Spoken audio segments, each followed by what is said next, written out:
Il voto a febbraio anche per Treviso, questa è la proposta della Lega, Election Day per regionali, politiche e amministrative 2013, tutte in un unico fine settimana, magari proprio ad inizio anno per evitare sprechi inutili. Con questa manovra il governo potrebbe arrivare a risparmiare anche 100 milioni di euro e a proporre l'anticipazione di politiche amministrative è lo stesso governatore del Veneto, Luca Zaia, che spera in questo modo di evitare anche l'astensione che si è verificata in Sicilia durante le ultime votazioni. Nel momento in cui si va, io direi che regionali, amministrative e politiche dovrebbero essere fatte tutte assieme.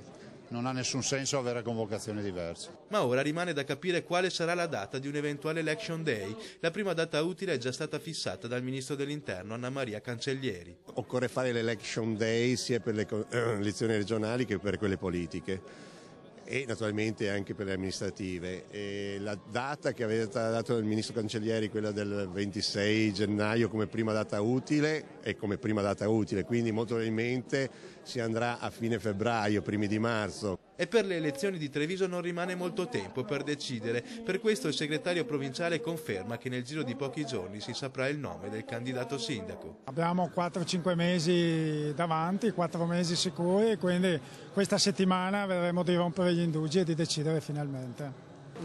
Giovedì 8 è stata convocata la circoscrizione di Treviso.